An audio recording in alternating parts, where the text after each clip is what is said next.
Amiguinhos, no Aula para quem tem pressa de agora, nós vamos tratar de filosofia e dentro de filosofia a gente vai tratar de filosofia antiga. Vamos lá, então. O primeiro passo que a gente vai dar para entrar nesse castelo é: eu preciso que você entenda que houve uma passagem do mito ao logos. Então, do que estamos falando? A nossa espécie tem aproximadamente 200 mil anos. Coisa ali de 10 mil anos antes de Cristo, houve o período de glaciação. Então, de 200 mil anos antes de Cristo até 10 mil anos antes de Cristo, nós éramos fundamentalmente nômades, o que significa dizer que nós éramos caçadores e nós éramos coletores. Então, não estávamos preocupados nem com o plantio e nem com a criação de animais. Com o período da glaciação, surge uma necessidade de sedentarismo. E essa necessidade de sedentarismo é que vai fazer com que a gente comece a jogar um outro jogo. E a gente passa a se preocupar com a criação de animais e a gente passa a se preocupar com a plantação. Não é à toa que aí, a partir daí haverá mudança nos calendários e assim por diante. Um marco muito significativo aqui é quando, em 4.000 anos antes de Cristo, acontece o nascimento da escrita. E isso se dá fundamentalmente em duas civilizações, a saber, na civilização suméria, né? E na civilização egípcia. A partir daí, nem toda tradição, nem tudo mais o que a gente passa de pai para filho vai ser feito por via oral, também será feito por via escrita. E o que isso tem a ver com o que estamos falando? No início de toda a civilização, porque a partir daqui surgirão outras grandes civilizações, então 2.000 anos antes de Cristo aparece a civilização persa, aparece a civilização chinesa, aparece a civilização hebraica, aparece a civilização grega. Durante muito tempo, explicamos os fenômenos naturais a partir de elementos sobrenaturais. Isso é o mítico. Isso é a proposta de um mito. Explicar elementos naturais a partir de elementos sobrenaturais. Coisa que a gente ainda faz, em certa medida, dependendo do grupo do qual você faz parte, isso ainda é feito muito, né? Quebra um copo na sua mão e alguém, ao invés de fazer uma análise sobre resistência de materiais, diz, olha, isso é resultante de energia negativa. Acontece que, ali por volta de 2.000 anos antes de Cristo, para ser mais preciso, por volta de 1.000 anos antes de Cristo, vai ter uma virada de mesa. E qual é a virada de mesa? É quando vão aparecer aquilo que genericamente chamamos de pré-socráticos. Os pré-socráticos, eles surgem na Grécia. E quando eu falo de Grécia, eu quero que você entenda um império bastante poderoso e bastante extenso, que tinha a sua parte continental europeia, continental asiática e a sua parte insular. Temos um vídeo sobre Grécia que merece a sua atenção, assim como temos um vídeo sobre pré-socráticos, que também merece a sua atenção. É justamente nessa Grécia bastante complexa, é justamente nesse Império Grego bastante importante, bastante relevante, que vão aparecer algumas escolas, e eu quero chamar a atenção para a escola jônica, porque é justamente na escola jônica que vai aparecer ninguém menos que um fulano chamado Tales de Mileto. É aqui que vai aparecer um fulano chamado Tales de Mileto. E por que Tales de Mileto é muito importante? Porque justamente Tales de Mileto, o primeiro sujeito a tentar explicar o mundo, explicar o natural, não mais a partir de elementos sobrenaturais, mas a partir de elementos naturais. Então, é ele o primeiro sujeito a tentar explicar o mundo a partir de elementos que possam fazer parte do nosso cotidiano de fato. Por isso, atribuímos a Tales de Mileto o nascimento de uma nova forma de pensar, o nascimento de uma nova forma de reflexão, o nascimento daquilo que vamos chamar de filosofia, o nascimento da filosofia.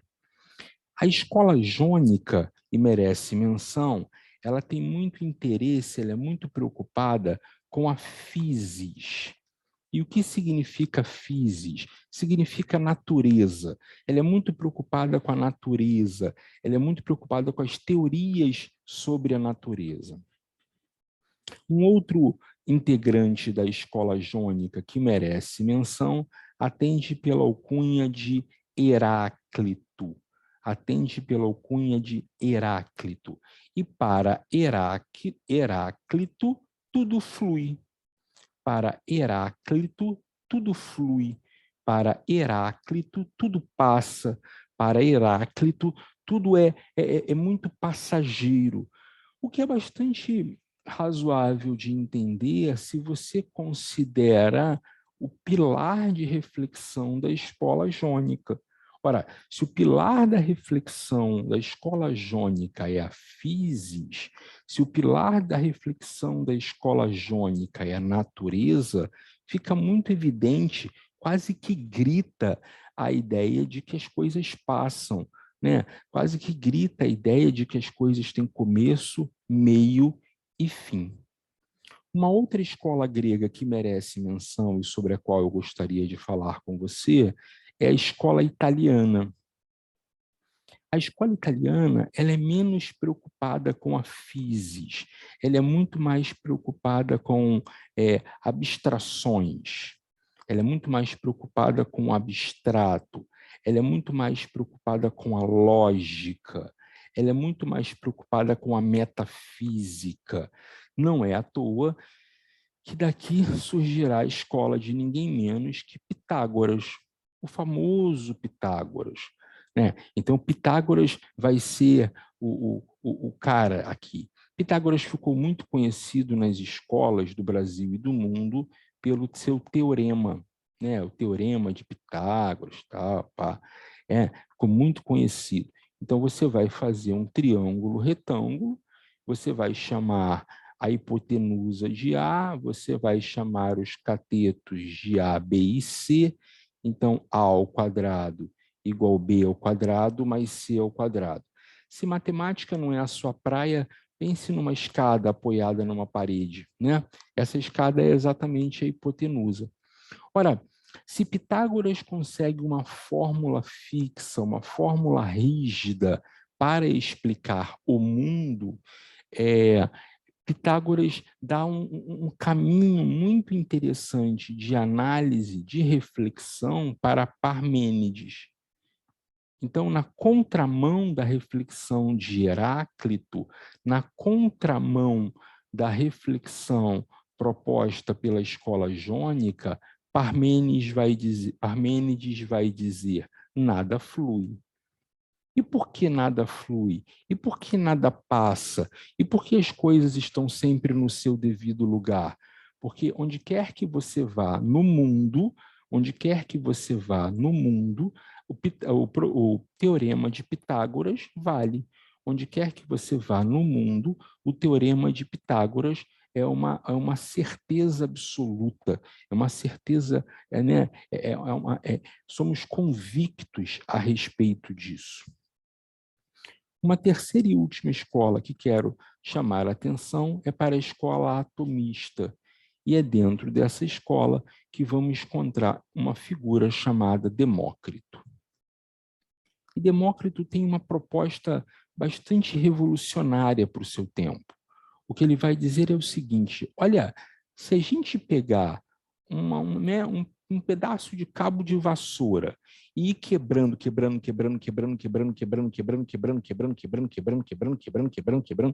haverá um momento em que chegaremos a uma parte que não se divide, átomo, indivisível.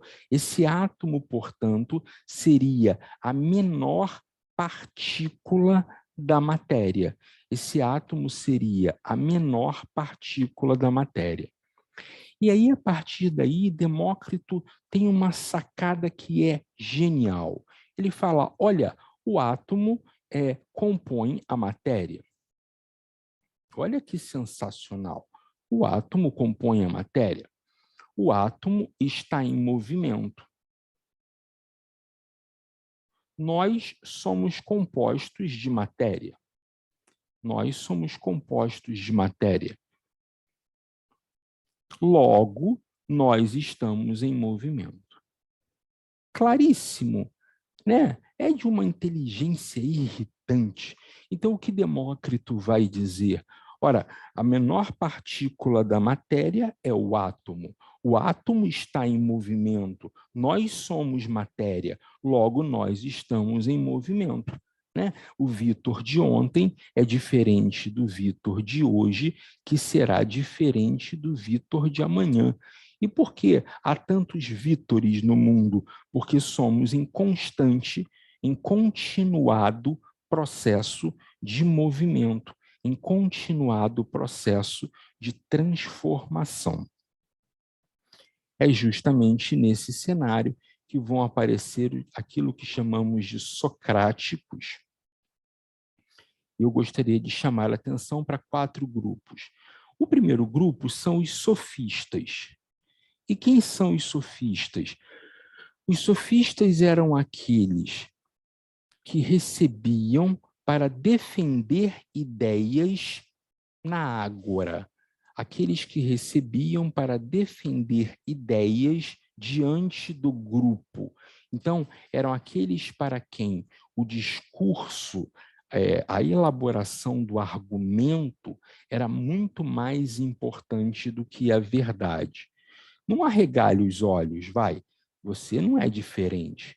Pensa aí, quando você estava naquela briga ferrenha com alguém, uma discussão pesadíssima, e aí chega o ponto em que a discussão não importa mais a verdade, o que importa é ganhar. E aí você começa a articular as palavras de modo a conseguir atingir o seu objetivo final. Se eu tivesse que dizer uma palavra para Sócrates, eu diria questionador.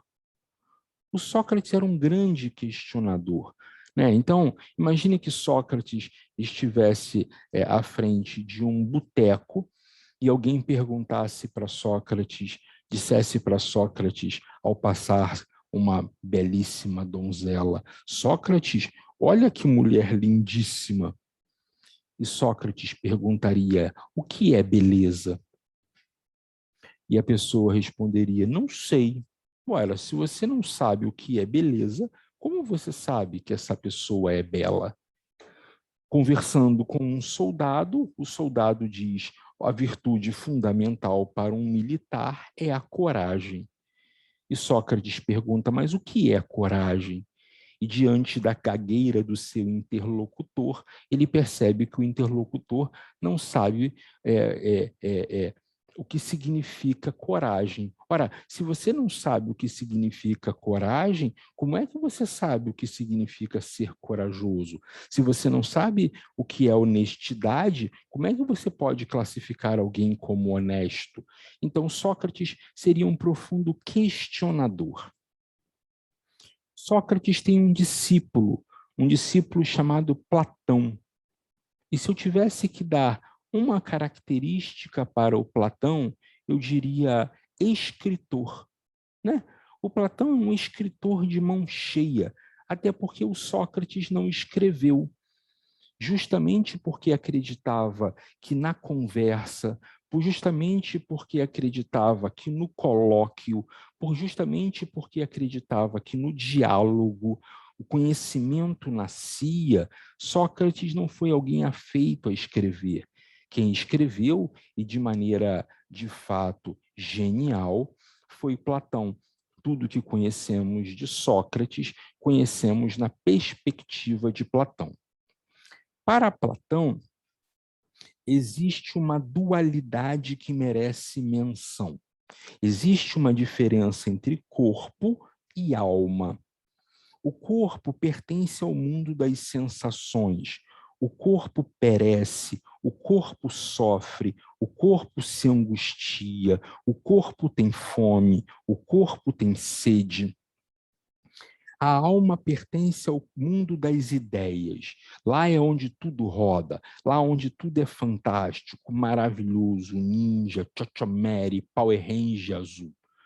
Corpo e alma estão casualmente juntos e só vão se separar por ocasião da morte.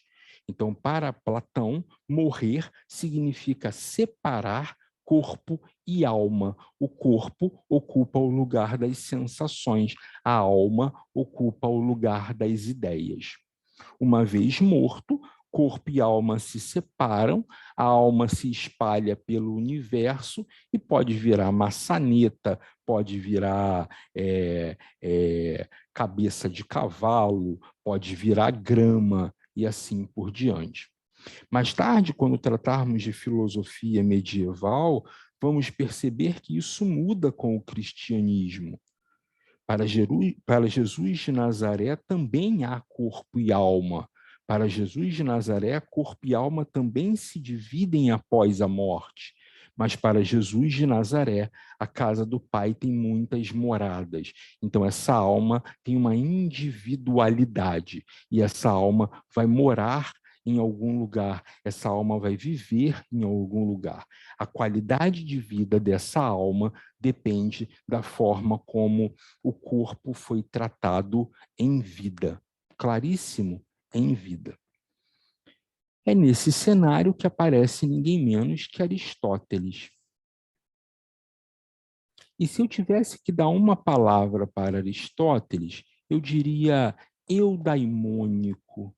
Eudaimônico. E vou explicar por quê. O Platão não gostava da vida. Se você parar para pensar, de fato, na perspectiva de Platão, o corpo tem muito mais a atrapalhar do que ajudar, né?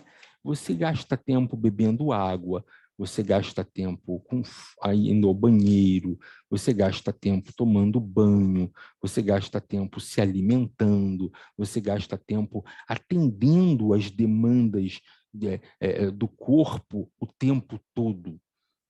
E aí, corpo e alma se desencontram constantemente.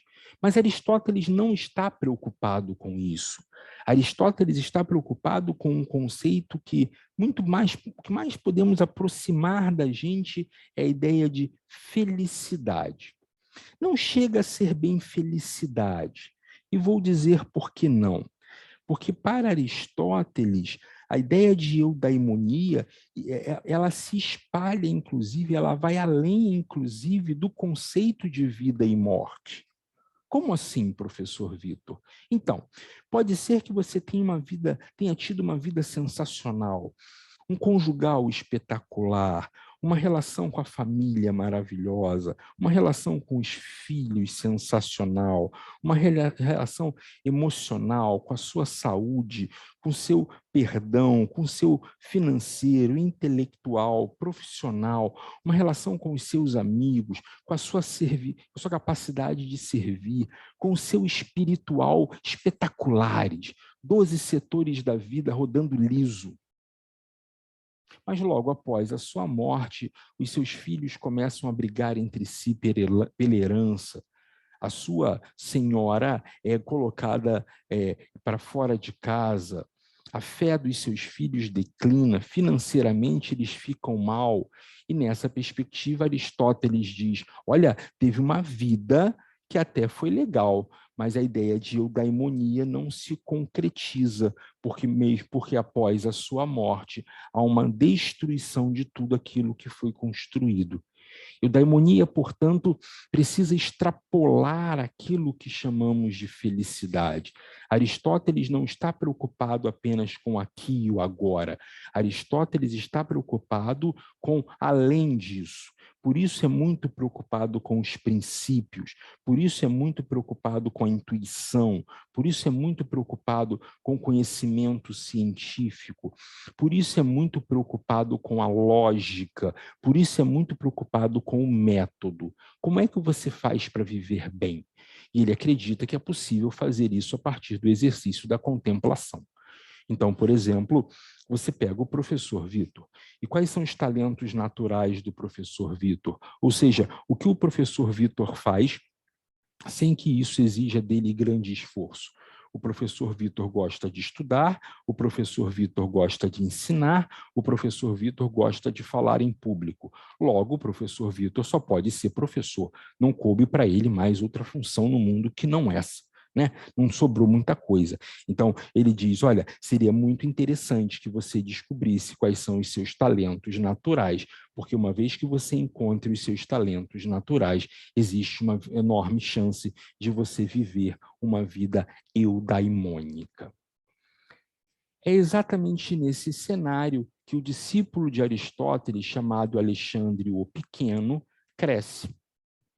Alexandre o Pequeno cresce e vira Alexandre o Grande. E é ele quem vai espalhar pelo mundo a forma de entendimento dos gregos. E chamamos esse período de helenismo. Helenismo. E durante esse período, três grandes correntes, três grandes formas de pensamento são levadas adiante que eu gostaria de dividir com você. A primeira é o estoicismo. O estoicismo, seja na sua dimensão grega, menos conhecida, mas é onde aparece Zenão, é onde aparece Clantes, é onde aparece Cresipo, e na sua dimensão romana, muito mais conhecida, que é onde aparece Sêneca, que é onde aparece Marco Aurélio, que é onde aparece Epiteto. E o que nos ensinam os estoicos? Olha, não se apegue. E por que não se apegue? Porque tudo que temos é emprestado. Tudo que temos nos será retirado em algum momento. Absolutamente nada que conquistamos levaremos para lugar nenhum. A roupa que você tem é emprestada.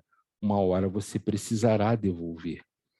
O marido que você tem, a esposa que você tem, o filho que você tem, a filha que você tem, o carro que você tem, a casa que você tem, a caneca que você tem, o lápis que você tem, tudo isso é emprestado. Em algum momento você precisará devolver. Minha avó diria, caixão não tem gaveta. De modo que não se apegue, porque o desapego é o principal elemento, o principal pilar para diminuir as possibilidades da existência da dor. Claríssimo. É claro que nesse momento você fica com uma pulga atrás da orelha e você se pergunta, mas se eu viver essa vida de desapego completo, será que de alguma forma eu vou viver plenamente?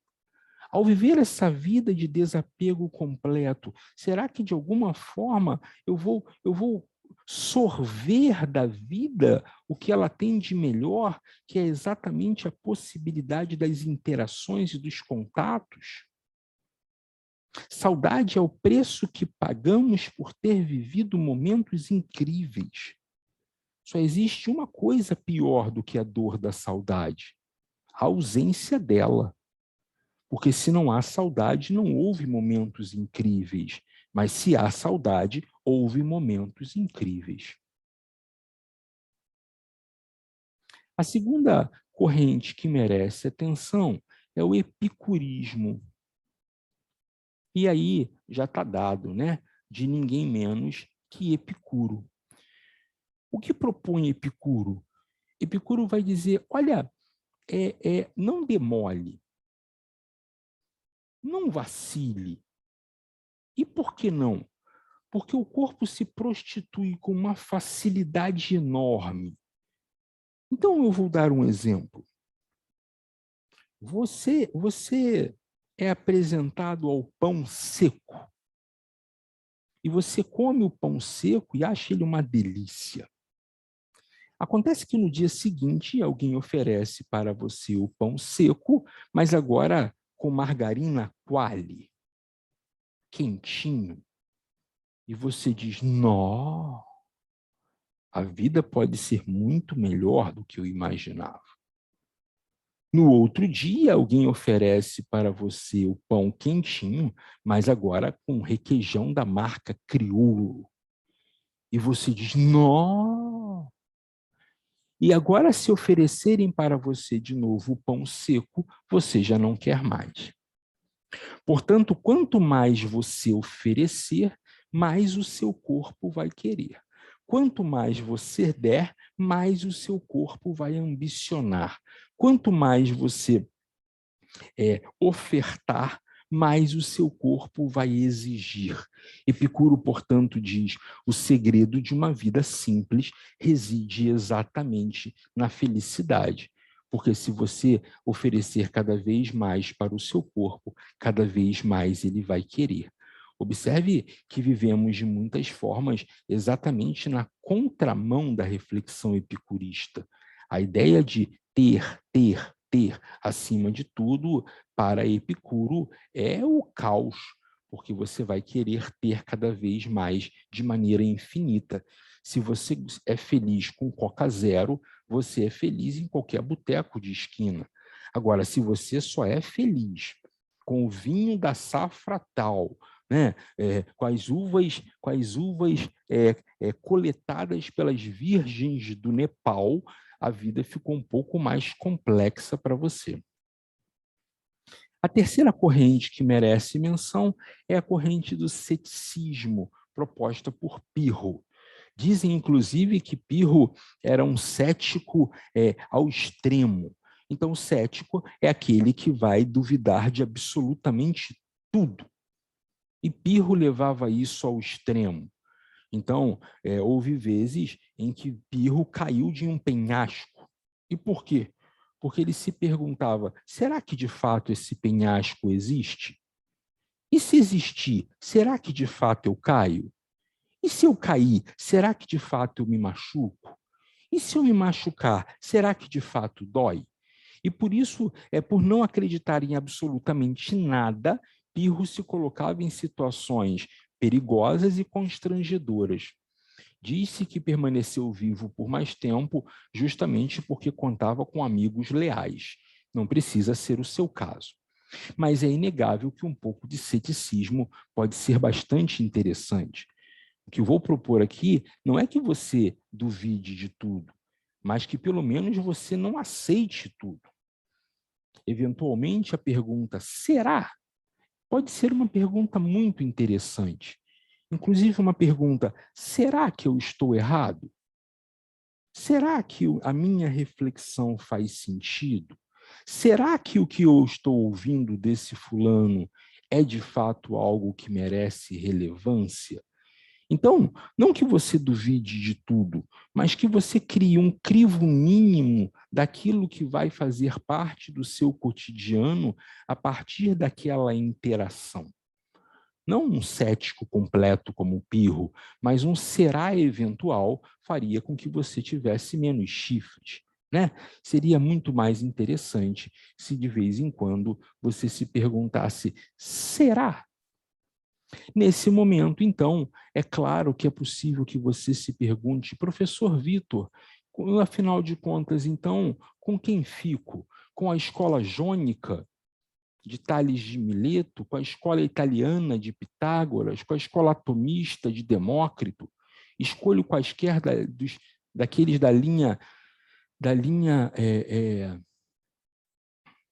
escolho quaisquer daqueles da linha socrática, como sofistas, Sócrates, Platão, Aristóteles. Entre as escolas, o que você propõe? Os estoicos, os epicuristas, os céticos? Então, eu não tenho resposta para essa pergunta. Eu não sei, honestamente, o que você deve escolher. De minha parte, acho que você deveria fazer como quem faz comida. Usem todas essas escolas e nomes como se fosse uma espécie de culinária. Aqui e ali, apimentem, adocem, salguem um pouco mais ou um pouco menos, de acordo com a necessidade. A vida já é pequena, a vida já é curta, ela não precisa ser pequena. Eu não sei se é possível ser feliz, mas é possível ter uma vida interessante. E a vida interessante é aquela que nos permite reflexões mais elaboradas. A vida interessante é aquela que nos permite fazer perguntas mais elaboradas. A vida interessante é aquela que passa pelo crivo de um pensamento mais complexo. Claríssimo.